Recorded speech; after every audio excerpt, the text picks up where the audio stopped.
Oke, terima kasih. Selamat datang kembali di channel YouTube perkuliahan dengan judul Analisa Kebutuhan Perangkat Lunak.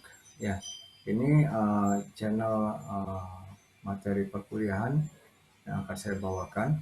Ya, itu terkait dengan beberapa seri pertemuan yang akan coba saya sampaikan melalui YouTube channel.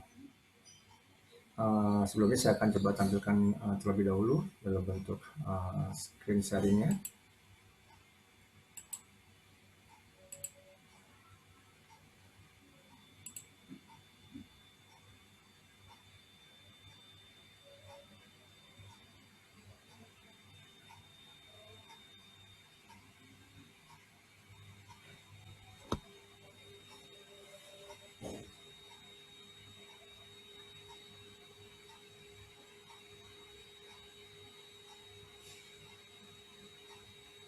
Ya.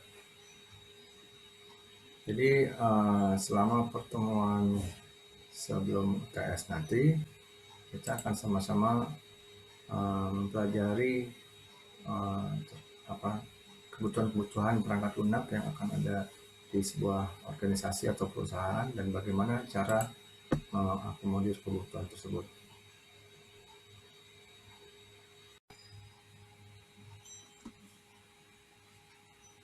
Oke, terima kasih. Selamat datang, selamat bertemu kembali di materi YouTube channel ya, terkait dengan mata kuliah analisa kebutuhan perangkat lunak.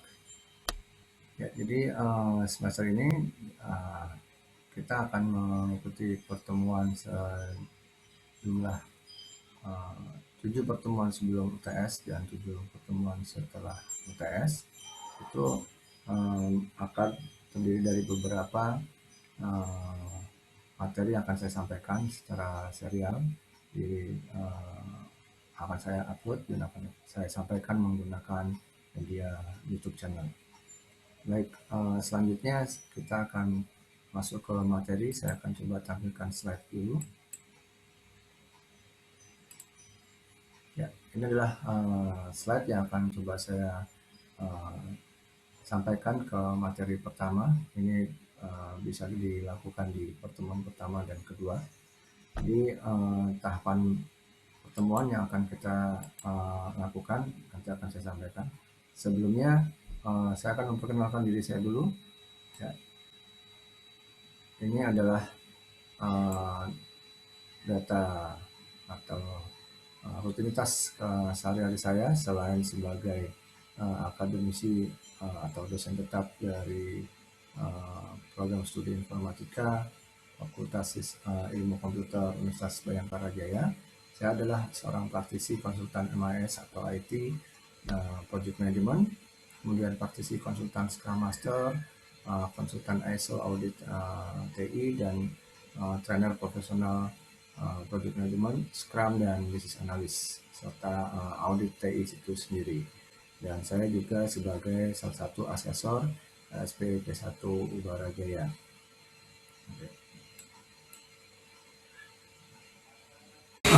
Selanjutnya kita akan tampilkan kembali slide yang akan kita bahas, terutama dalam rangka pertemuan sejumlah materi hingga tahapan UTS. Ya, jadi pembahasan yang akan kita sampaikan, saya sampaikan adalah pertemuan pertama kedua ini, yaitu terkait dengan pendahuluan ya, mengenai definisi analisa kebutuhan perangkat lunak, kemudian apa itu kebutuhan perangkat lunak, hingga sampai dengan pertemuan kedua teknik komunikasi dan prinsip analisisnya, pertemuan ketiga pembuatan model prototipe perangkat lunak, dan pertemuan keempat atau sampai dengan kelima kalau dimungkinkan itu adalah kita membahas tentang konsep utama itu sendiri, dan yang terakhir akan ada serial pertemuan 6 dan 7 terkait dengan Requirement Management Life Cycle ya, RMLC. Jadi ini sebetulnya memang materi-materi yang biasa disampaikan dalam rangka pelatihan atau sertifikasi business analyst, itu juga membahas tentang Requirement Management Life Cycle. Oke, baik, selanjutnya yaitu terkait dengan pertemuan pertama ini.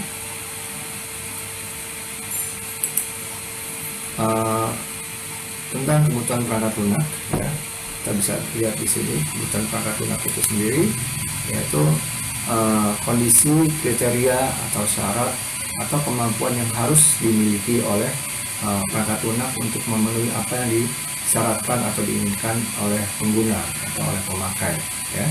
Jadi seperti apa sih kebutuhan-kebutuhan yang harus diakomodir, ya, dalam rangka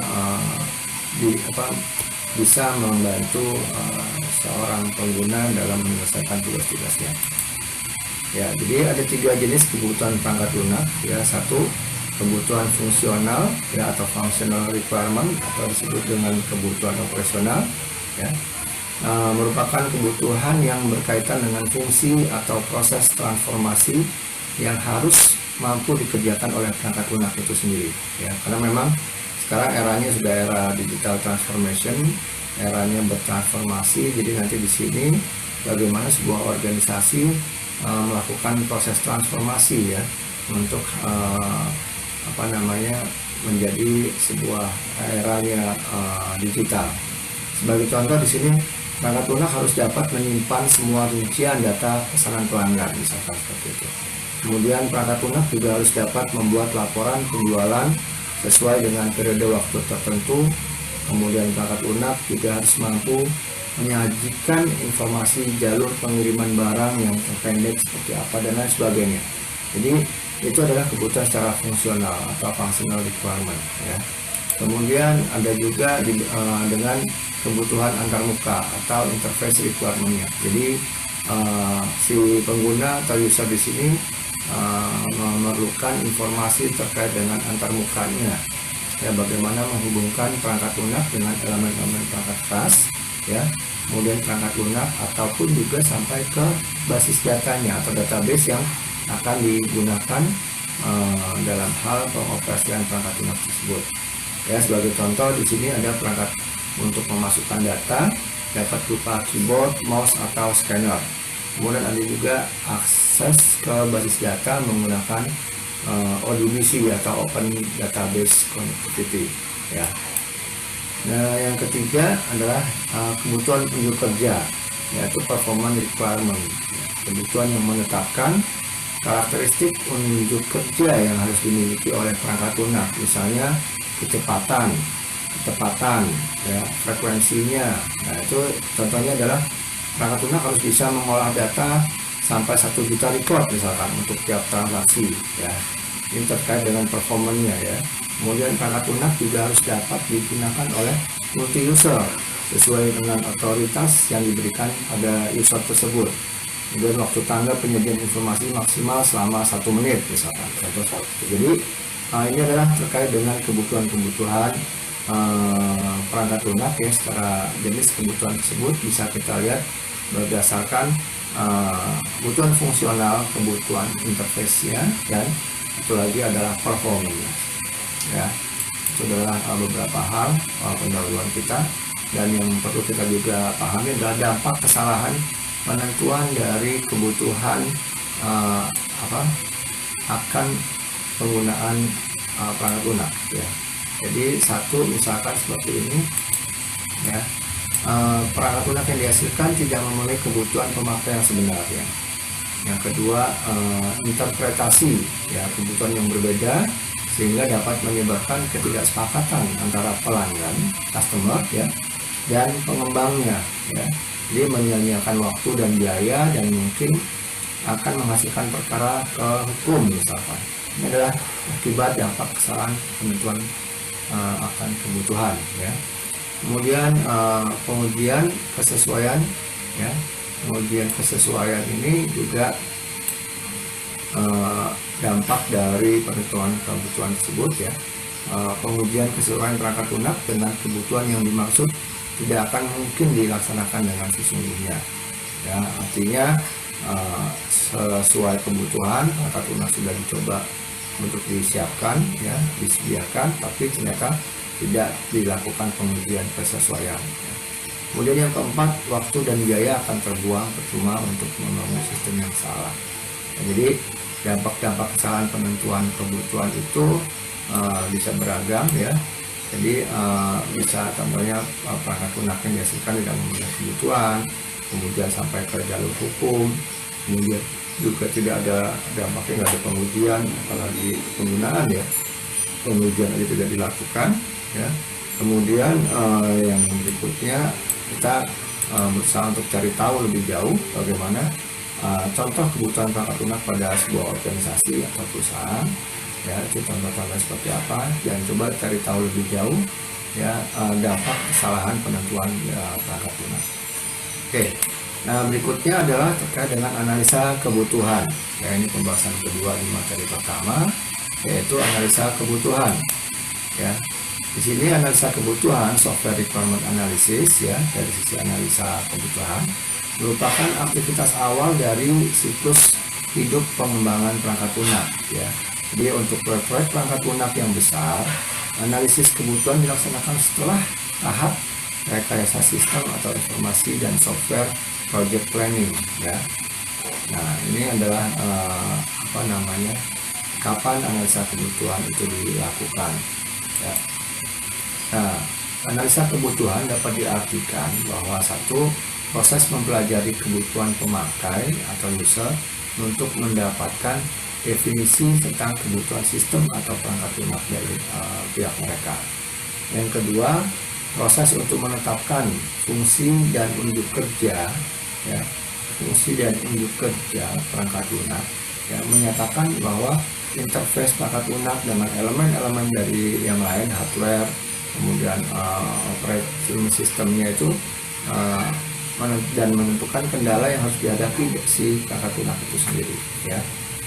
Jadi dapat diartikan bahwa proses untuk menetapkan fungsi dan unjuk kerja dari perangkat lunak itu. Kemudian berikutnya adalah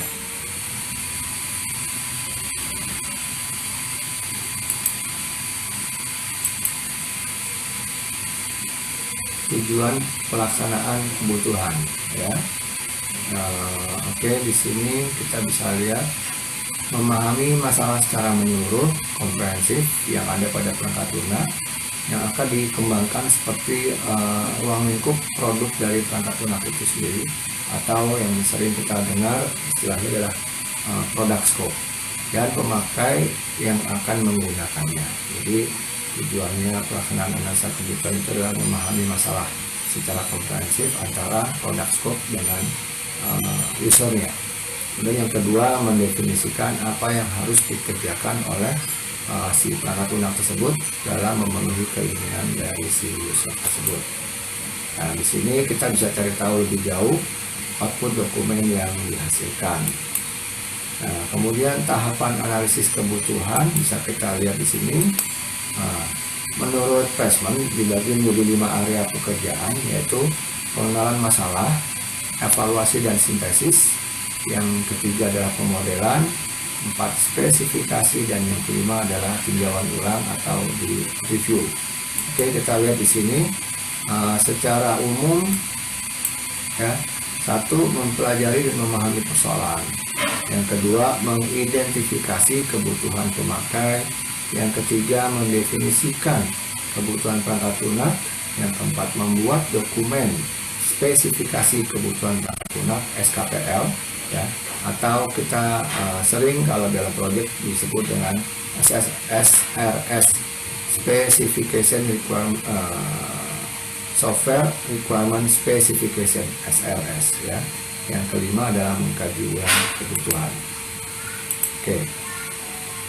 Ya, dalam mempelajari dan memahami persoalan itu ada beberapa langkah, yaitu wawancara dengan pemakai, observasi atau pengamatan lapangan, kemudian kita bikin kuesioner.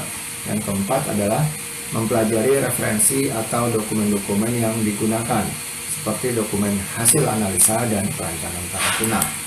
Kemudian kalau yang kedua, mengidentifikasi kebutuhan pemakai, yaitu dengan jalan tahapannya adalah fungsi apa yang diinginkan pada perangkat lunak. Yang kedua, data atau informasi apa saja yang akan diproses. Yang ketiga adalah kelakuan sistem apa yang diharapkan. Dan yang keempat, antarmuka apa yang tersedia ya. Jadi software interfaces-nya, hardware-nya seperti apa, kemudian user interfaces-nya dan communication interfaces-nya. Itu adalah antarmuka yang tersedia. Yang ketiga, mendefinisikan kebutuhan perangkat lunak. Nah, dapat dimodelkan sebagai berikut, yaitu data flow diagram, kamus data, dan spesifikasi proses jika menggunakan analisis terstruktur. Dan yang kedua, ya dari setelah yang terstruktur juga kita menyiapkan yang berorientasi objek, yaitu memanfaatkan use case diagram dan skenario sistem dalam penggunaan analisa berorientasi objek. Yang keempat, dalam hal membuat dokumen spesifikasi kebutuhan perangkat lunak atau SKPL, ya, semua kebutuhan yang telah didefinisikan selanjutnya dibuat dokumentasinya, yaitu sering disebut tadi dengan software requirement specification atau spesifikasi kebutuhan perangkat lunak.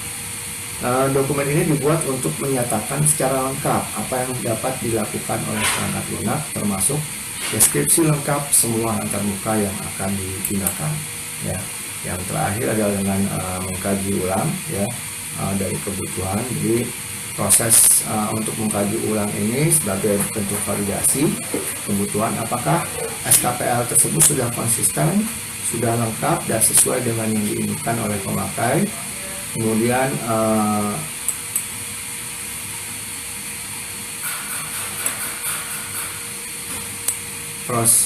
proses ini bisa dilakukan lebih dari satu kali ya, dan seringkali akan muncul kebutuhan baru dari si pengguna.